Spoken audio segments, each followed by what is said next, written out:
네, 가을에 평양에서 다시 만나자 4.27 남북 정상회담에서 문재인 대통령과 김정은 국무위원장이 약속한 내용인데요. 선선한 바람 시작될 때쯤 이 만남이 다시 성사될까요?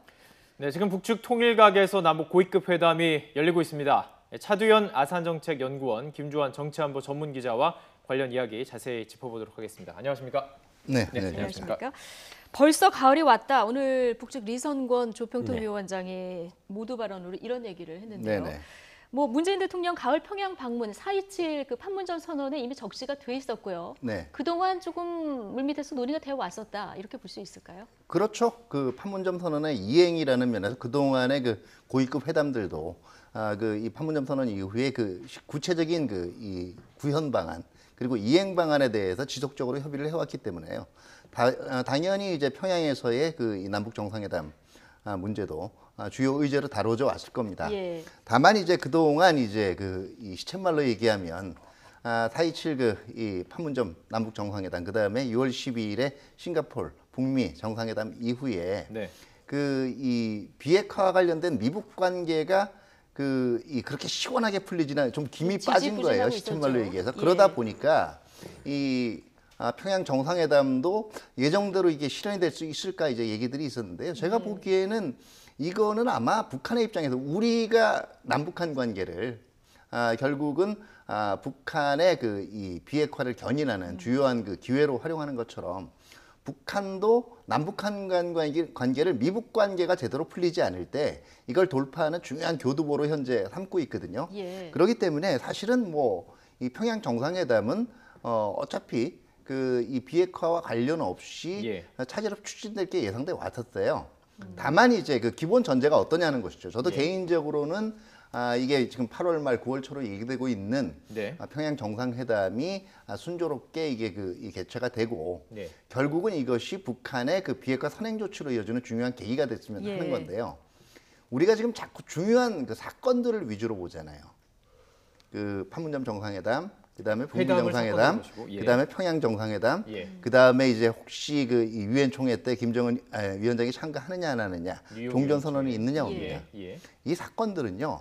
사실은 그 이벤트 자체로는 중요성을 지니지가 않는 거예요. 어떻게 보면 이 사건들이 중요한 건 전반적으로 한반도 평화하고 비핵화 과정에서 이게 얼마만큼 진전되고 있다를 상징적으로 보여주는 일종의 인디케이터거든요. 지표란 말이에요. 그러니까 이게 원래의 목적이 달성되지 않은 상황에서 이 이벤트만 실현이 됐다라고 해서 그렇게 좋아할 이유는 없는 거예요. 오히려 가장 긍정적인 시나리오는 결국은 자연스럽게 한반도 평화하고 남북한 간의 긴장 완화 그다음에 한반도 비핵화가 이행돼 가는 과정에서 순리적으로 이런 이벤트가 벌어지게 되는 게 최선이고요. 단순히 이 이벤트 중심으로만 접근을 하게 되면 본말이 좀 전도가 될 수가 있어요. 그렇습니다. 그러니까 비핵화를 일어나는 과정 속에서 지금 이 이벤트 사건들을 집중해 봐야 된다 말씀이신데 시기도 좀 얘기를 하고 싶습니다. 왜냐하면 북측에서 어떻게 비핵화를 밟아 나가는 과정 속에 있다는 것을 좀 가늠할 수 있으니까요. 북한의 구구절을 앞두고 좀 정상회담을 열려는 포석이 아니냐 이런 지금 전망이 나오고 있습니다. 사실은 북한으로서는 그렇게 하고 싶죠. 왜냐하면 조선민주주의인민공화국이라는 어떤 국가가 만들어지니까 70주년이니까 시진핑 방북설도 나오고 이 빛나는 조국이라는 아리랑 축전 이 포교매도 준비하는 이유도 다 그런 차원에서 염두에 두고 있는데 그런 차원에서 그 즈음에 문재인 대통령이 방북이 이루어졌으면 하면 북한의 바람이 있을 겁니다. 다만 우리가 이제 일각에서 계속 제기되고 있는 구구절은 피해야 되죠. 거기에 참석할 수는 당연히 없는 거고요. 그런데 지금 앞서 언급했듯이 4.27 판문점 선언 마지막에 당면하여 문재인 대통령이 가을에 평양을 방문하기로 하였다라고 이렇게 명시돼 있거든요. 그래서 3차 빠르면 8월 말이 될 가능성이 현재로서 높다. 그렇게 예상하는 거는 9월 9일은 피해야 되죠. 그러니까 9월 말에 구구절은 피해야 하고. 그리고 그 이후에 물론 지금 말한 정상회담이 있고 그 전에 9월 6일인가요? 동방 푸틴 대통령이 주관하는 동방경제포럼의 양측을 일단 초청을 해놓은 상태인데 김정은 위원장이 간다 안 간다 가타부타 언급은 아직 없습니다. 그리고 또 하나 중요한 게 사실은 10월 당 창건 70주년이 있고요. 네. 더 중요한 건 사실 또 남아 있습니다. 11월에 EAS라 그래서 동아시아 정상회의가 역시 싱가포르에서 열릴 게 네, 있어요. 네. 그런데 앞서 제가 말씀드린 차 박사님과 어떤 이벤트 중심으로 보면은 여러 가지 얼개가 안 맞았다라는 그런 차원보다는 사실은 일반인들이 쉽게 하고 언론의 속성상 이벤트 중심으로 북한 뉴스가 전달될 수밖에 없는 그런 하죠. 또 다른 표면적인 한계도 없지 않아 있습니다. 그래서 그걸 기화로 삼아야 하기 때문에 우리로서는 3차 방북이 이루어지면은 굉장히 더할 나위 없이 좋고 그것을 위한 남북 고위급 회담이 오늘 열리는데 차제에 오늘 일찌감치 그것도 합의가 이루어지면 더할 나위 없이 좋겠죠. 어쨌든 9월에 국제 외교 일정도 빡빡하고 구구절도 있기 때문에 지금 나오는 시점으로는 8월 말 9월 초 정도 남북 정상회담이 이제 3차 정상회담이 열릴 가능성이 점쳐지고 있는데요. 네, 그렇죠. 장소는 어떻습니까? 평양에서 만나자 이렇게 얘기를 했는데 평양이 될까요? 제가 볼 때도 평양에 지금 무리는 없을 거예요. 왜냐하면은 뭐 구구절 행사 이런 거를 얘기들을 하는데요. 어쨌든 우리보다는 인적인 통제라든가 이런 각종 그 이 사회 전반적인 이 관할 메커니즘 자체가 좀 빡빡하기 때문에 마음만 먹으면 얼마든지 공간이라든가 경호 보안 문제는 충분히 해결을 할 수가 있고요. 통제가 쉽기 때문에. 그리고 어차피 북쪽을 이 문재인 대통령께서 방문을 해서 정상회담을 할 경우에는 그 상징성 면에서 뭐 개성도 얘기가 나오지만 평양하고는 비교가 되지 않거든요. 그리고 우리 쪽도 되도록이면 구구절 행사에 직접적으로 참여하는 모양새는 분명히 우리도 피하려고 할 겁니다만은 그렇죠. 사실은 우리 대통령이 북한의 정권 창건 70주년을 즈음해서 평양을 방문한다라는 것이 서로를 대화 상대로 인정한다라는 거에 대한 상징성으로 이것만큼 체제 인정이라는 면에서 이것만큼 좋은 상징성이 없거든요. 그렇기 때문에 지금 8월 말 9월 초 그러니까 지금 이산가족 상봉 끝나고 구구절 행사 이전 그다음에 러시아 동방경제 포럼 이전에 지금 정상회담 얘기가 지금 나오고 있는 거고요. 이 시기를 앞두고 서로 이제 우리 쪽도 이 기회를 이용해서 다시 한번 더 확실한 한반도 비핵화 약속을 어떻게 김정은 위원장으로부터 이끌어낼 건가 이거를 골몰하게 될 거고요. 북한은 되도록이면 이걸 좀 뒤로 미룬 상태에서 북한이 사실 바라고 있는 거는 우리 쪽에서 오는 경제 지원이나 경제 협력 부분이 아니에요.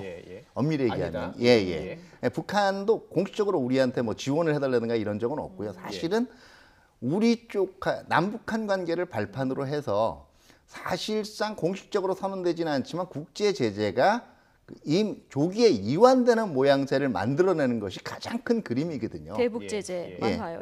그러니까 그쪽을 위주로 공략을 하고 나올 거고 이 대북 제재하고 아주 미묘하게 이 경계선상에 걸쳐 있는 부분이 도로철도하고 사실은 기존의 대북 협력 사업 재개거든요. 그러니까 이 부분들을 계속 공략하고 나올 거예요.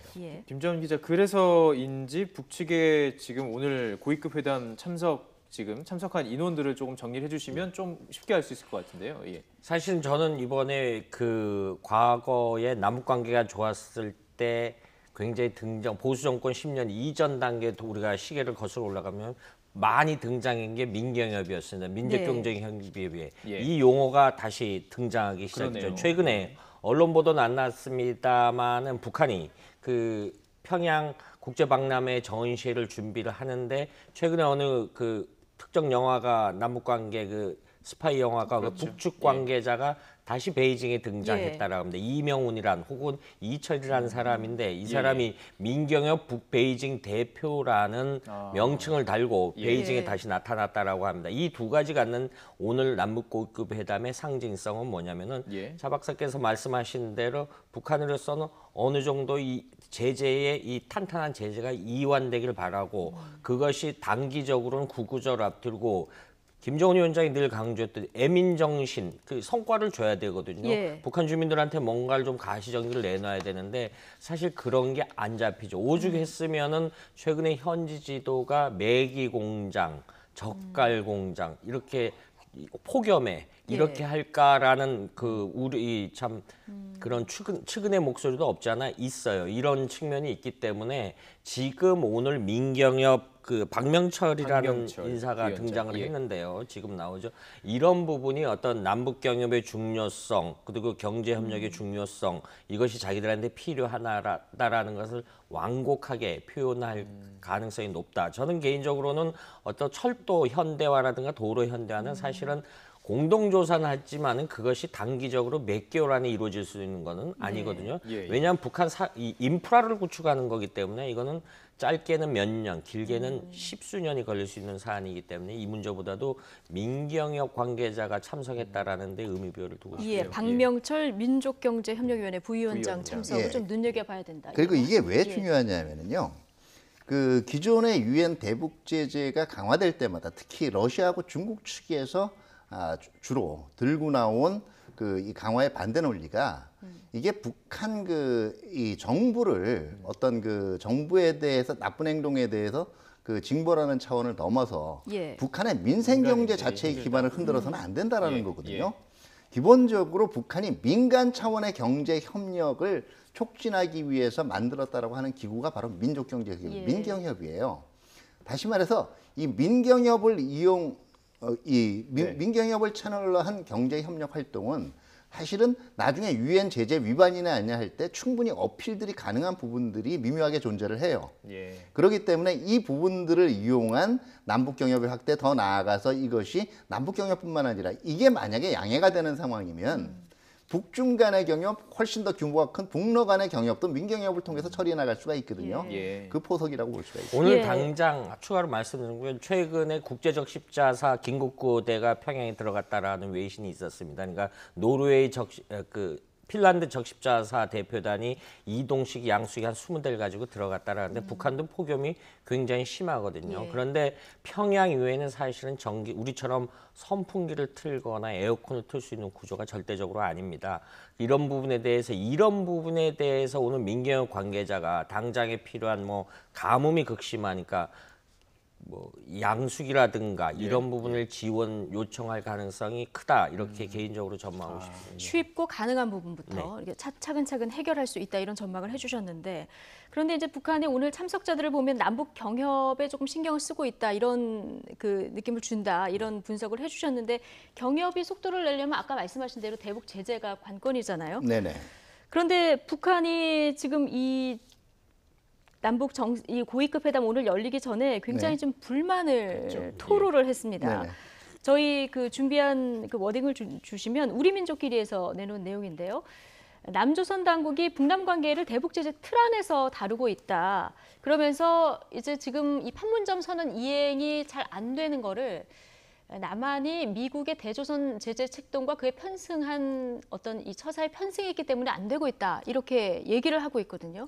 이 부분은 어떻게 볼 수 있을까요? 사실은 이 관영 매체의 성격이 무엇이냐에 따라서 예. 북한의 반발 강도가 달라지는 겁니다. 그런데 우리 민족끼리는 사실은 외곽 단체거든요. 과거에는 이제 조총용 산하인데 지금은 이제 인터넷 매체식으로 쉽게 말해서 인터넷 뉴스인데 예. 북한의 직접적인 당의 의견이나 북한 당국의 직접적 의견을 전달하는 창구는 많이 있죠. 조선중앙TV라든가 노동신문이라든가 혹은 그보다 강도가 넘은 외무성 관계자가 직접 나선다거나 과거의 그런 패턴의 경향으로 봤을 때 불평불만은 하되 강하게 표출을 안 하는 것이다. 그러니까 예, 이 우리가 성명을 이런 어디서 냈느냐를 봐야 예. 되겠군요. 예. 우리가 이런 종류를 하는데 굉장히 죄민한 표현이 있었죠. 수판알만 튕기고 있다. 주판알 주판알 튕기고 돈 안 있는데 되는 일만 예. 할 심산으로 이제 수판을 이런 부분이 예. 있는데 우리 힘들다. 지금 여러 가지 힘드니까 같은 과거 북한이 많이 쓰던 용어가 있었죠. 우리 민족끼리 우리를 좀 도와달라는 이런 시그널의 표현이지 저것이 직접적으로 강도 높게 비판 이건 아니라고 봅니다. 아, 그렇군요. 대북 제재 얘기가 계속 지금 어쨌든 지금 등장을 하고 있는 것은 네네. 사실입니다. 그리고 미국의 틀 안에서 움직이는 것에 대해서 좀 불만을 계속 제기하고 있는 사실. 네네. 그 부분은 뭐 변하지 않는 계속 사실이고 계속 이어져 그렇죠. 오고 있는 예, 거죠. 다만 이거를 직설적으로 이제 예. 우리를 겨냥해서 예. 아주 직설적인 용어로 비난하지 하나의 이유는 네. 사실은 국제적인 대북 제재, 유엔 결의에는 대북 제재는 이거는 우리 혼자 풀자라고 해서 풀 수 있는 문제가 아니에요. 그렇죠. 이제 안보리 이사국들 사이에서 논의가 돼야 되고 어느 한 국가만 특히 미국 경우에 이거 비토 행사해 버리면 끝이거든요. 예. 오히려 북한의 입장에서는 개개별 국가 중에서 유엔 대북 제재의 기본 정신을 슬쩍 건드릴 수 있는 제재들. 대표적인 건 우리한테는 524 조치의 사실상 해제입니다. 그러니까 이 부분들을 지금 우회적으로 압박하고 있는 거라고 보일 수가 있고요. 예. 지금 북한과 미국 북미 정상회담 있은 이후에 비핵화 협상이 크게 속도를 내지 못하고 있는 이런 상황이잖아요. 지금 북한이 해결하고 싶어하는 속마음과 미국의 속마음이 지금 다른데 이 접점이 안 찾아지고 있는 상황입니다. 어쨌든 미국은 미국대로 불만이지만 북한은 북한대로 또 지금 체제를 보장받아야 되는데 종전선언 금방 해줄 것 같이 하다가 지금 계속 안 되고 있는 이런 상황이거든요. 관련해서 북한이 얼마 전부터는 이제 미국하고 한국을 동시에 압박하기 했는데 오늘 종전선언 문제까지 좀 거론이 될까요? 어떻게 보십니까? 사실 구조적으로 봐서는 이성권 위원장 입장에서는 의제를 다룰 수 있는 위치가 아니죠. 그럼에도 불구하고 남북 관계를 오래 협상을 했던 분들의 이야기에 따르면은 농업 관계자들 이야기할 때 비공식 사실 정치 얘기도 하고 그런 데입니다. 그런 경향을 봐서 비공식 기자들 없는 데 사이에서 충분히 이야기할 강조가 있죠. 그런데 이거는 저는 결정 있는 거 아니라 우리 입장이 사실 종전선언이 북한으로 봐서는 몸값이 올라갔거든요. 그러니까 우리로서는 평화협정 단계 정책 선언으로 처음에 실발을 했는데 시진핑을 수차례 만나고 이런 과정에서 굉장히 북한의 논리가 견고해지기 시작을 했죠. 이 부분에 견고해지기 시작한 거를 전달을 하겠죠. 그러면 우리 관계자들이 문재인 대통령한테 다시 전달을 하겠죠. 그러면 우리 측 입장이 그거에 관한 우리의 남관표 2차장도 참석을 하니까 기본 입장을 전달을 하겠죠. 그럼 북측 고위급들로 해서 김정은 위원장한테 전달이 되겠죠. 이거는 미세한 거라고 보고요. 오늘 이제 큰 틀에서 3차 정상회담 장소 일시가 확정된다면 지금 제가 언급했던 이런 얘기들이 양 정상이 다시 해법을 풀어나가는 그래서 우리가 최근에 쓰는 용어가 많이 있죠. 탑다운 방식으로 다시 전개되는 이런 형태로 가지 않을까 생각합니다. 의사소통의 어떤 통로가 지금 될 수 있는 고위급 회담이 될 수 있을 것 같은데요. 지금 궁금한 점은 이런 겁니다. 9월에 이제 뉴욕 총회가 열리고 뭐 이렇게 시나리오를 얘기했으니까요. 사실 그 안에서 종전선언이 이루어진다면 그리고 비핵화의 약속이 우선 이루어진다면 미국은 원하는 대로 모양이 이루어지는 거고요. 아니면 북한 측에서는 종전선언이라도 먼저 이루어지길 원하는 모습일 겁니다. 과연 이번 뉴욕 유엔 총회에서 이 종전선언에 관한 것들이 좀 나올 수 있을 가능성 어떻게 보십니까? 일단 기대는 해봅니다만은 현실론으로 돌아가면 쉽지가 않아요. 쉽지 않은 거죠. 이게 왜 쉽지가 않냐면요. 지금 우리 쪽에서 약간의 착시 현상이 있는 게 금년 초 이후에 북한이 몇 가지 조치를 취했다. 그럼 미국은 몇 가지 이런 이제 조치상의 어떤 양보상의 숫자들을 놓고 수평 비교를 하는데 사실상 지금 중요한 건 과거에 해보지 않은 진일보된 조치냐 아니냐가 더 중요한 거예요. 한번 예를 들어볼까요? 가령 이제 이 모라토리움 핵미사일 실험 안 한다. 이거는 공식적으로 선언했느냐 안 했느냐를 둘째 치고서라도 잠깐씩 중단했던 예가 있어요. 두 번째는 이제 핵 실험장 폐쇄한다든가 엔진 실험장 지금 이제 이 해체 준비하는 이런 거는 과거에 냉각 타폭파 사례가 있단 말이에요. 그런데 북한이 한 번도 안 해본 게 있어요. 핵 능력 일단 먼저 반출은 둘째 치고라도 자기네 핵 개발 현황을 확실하게 신고를 했느냐 이거 안 해본 거거든요. 미국의 입장에서는 종전선언도요. 뭐 연합훈련 유예 같은 거는 과거에도 해본 거예요. 그런데 종전선언은 과거에 안 해봤던 조치란 말이에요. 그러니까 두 개가 서로 거의 등가적이라고 봐야 돼요. 그러니까 서로 해보지 않은 조치를 지금 교환해야 될 단계에 와 있는데 서로 신고절차와 종전선언. 그쪽을 못 믿겠으니까 먼저 움직이라고 얘기를 하는 거거든요. 결국 닭이 먼저냐 달걀이 먼저냐. 그다음에 이제 9월이라는 시점이요. 미국 국내 정치적으로 보면 이제 11월 중간 선거를 위한 각 지역구 차원의 미국에서도 이 지역구라든가 지역 차원의 이제 예비 선거라든가 캠페인이 시작되는 시점들이에요. 민주당은 트럼프 행정부의 대북 정책, 대외 정책이 사실상 속빈 강정이고 기존 행정부랑 다를 바 없다는 면을 집중적으로 부각할 거예요. 이런 상황에서 트럼프 대통령이 가령 뉴욕으로 김정은 위원장을 초청을 안 하는데 김정은 위원장이 내가 가겠소 하는 것도 모양새는 북한 입장에 구겨지는 거고요. 초청을 하려면 뭔가 선행 조치가 나와야 된단 말이에요. 그 선행 조치가 나오면서 종전선언이 이루어지는 예. 이 그림들을 예상해 볼 수 있는데 이게 과연 지금 9월은 너무 1개월 근데 지금 북한 입장에서는 이미 선행 조치를 했다 이렇게 주장을 네, 하고 그렇죠. 있는 이제 상황인데 뭘 더 하느냐 하는 예. 얘기고 이제 미국이 뭘더 움직일 할수 차례라는 있을까요? 거고 아까 얘기했지만 기본적으로 미국의 인식은 새롭게 비핵화를 위해서 어떤 다른 걸음을 내딛지 않으면 예. 종전선언 지금 이런 거거든요. 미국 측 입장에서는 자꾸 이제 얘기하는 게 북한 측에서는 정치적인 신뢰를 위해서 종전선언을 하자라고 얘기하는데 예. 그럼 종전선언 덜컥 해주고 난 다음에 그걸 가지고 해제해달라 그러고 예. 나머지 미국의 동맹 정책이나 이 부분을 건드리면 어떡할 거냐. 이 부분들에 대한 확신이 없는 거예요. 그러니까 예. 한쪽은 단순히 정치적 선언인데 이걸 왜 못 해주느냐라는 예. 얘기고 예. 네. 다른 한쪽에선 도저히 지금까지 보니까 얘기만 해놓고 신뢰가는 조치가 없는데 지금 뭘 믿고 움직이자는 예. 얘기거든요. 그러니까 결코 이걸 과연 1개월 만에 극적으로 돌파할 수 있을까? 현재로서는 그렇게 전망이 밝지만 이르다. 이렇게 보시는군요. 지금 예. 뭐 비핵화하고 체제 보장, 이 북한과 미국의 기싸움이 이제 다시 시작된 이런 모양새인데 다음 달 앞서 얘기했지만 9일이 이제 북한 정권 수립일 아니겠습니까? 열병식을 항상 저희가 대대적으로 보도를 해드리고 있는데 올해 구구절은 어떻게 어느 정도 규모로 지금 예상해 뭐 볼수 있을까요? 군 당국이라든가 이런 게 확답을 안 하지만 예. 뭐 어떤 상업위성 방송 보면은 평양 외곽에 그 군용으로 전용으로 쓰는 미림 공군기지가 있는데 미림 비행장 거기에 이제 북한군이 사전 열병식을 해서 일단 퍼레이드를 준비는 하고 했는데 있다는 준비는 거예요. 하고 있는데 두 가지 군 관계자들이 두 가지 놀라운 점을 이제 언급을 하는 거죠.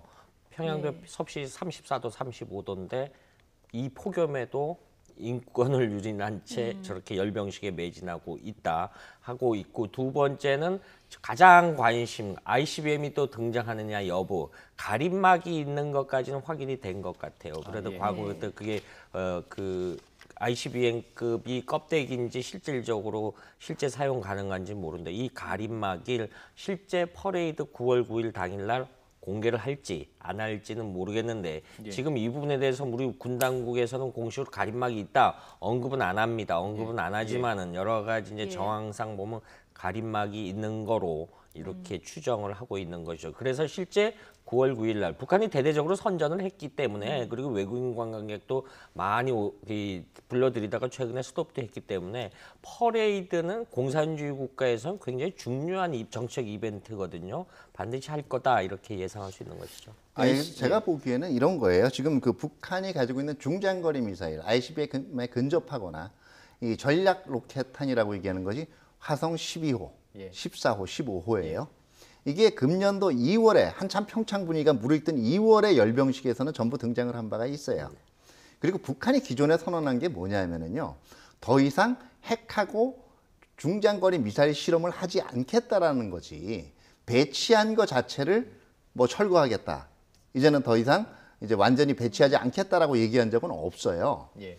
그리고 나중에 카드를 가지고 실체가 있는 걸 보여줘야 그걸 가지고 반출을 하든지 해체를 하든지를 가지고 예. 미국의 양보를 이끌어낼 거 아닙니까? 그렇기 때문에 2월에도 등장한 전례가 있기 때문에 예. 굳이 12, 14 만약에 얘기한다면 뭐 12호만 보여주고 14, 15호는 이번에 등장시키지 않방한데 너무 궁색한 것 같고요. 예. 2월과 마찬가지로 다 등장을 하되 너무 미국을 자극하지 않는 범위에서 전면에 내세우지는 않는 예. 아, 예. 정도의 전개를 하지 않을까 이렇게 생각이 됩니다. 뭐 ICBM 예. 자체가 뭐 미국에 뭐 대응하는, 그러니까 미국을 보여주기 위한 어떤 뭐 그런 어떤 보여주는 것이기 때문에 뭐 상징적인 의미가 있는 것 같습니다. 예. 자, 어쨌든 뭐 예. 지금 북미 관계는 교착 상태에 빠져 있고요. 석탄 반입 문제로 대북 제재 구멍도 뚫려 있는 이런 상황이고 이번 남북 정상회담이 또 어떤 돌파구를 찾아낼 수 있을지 요금 좀 주목해서 봐야 될 것 같습니다. 지금까지 차두연 아산정책연구원 그리고 김주환 정치안보 전문 기자와 얘기 나눠봤습니다. 고맙습니다. 네, 감사합니다.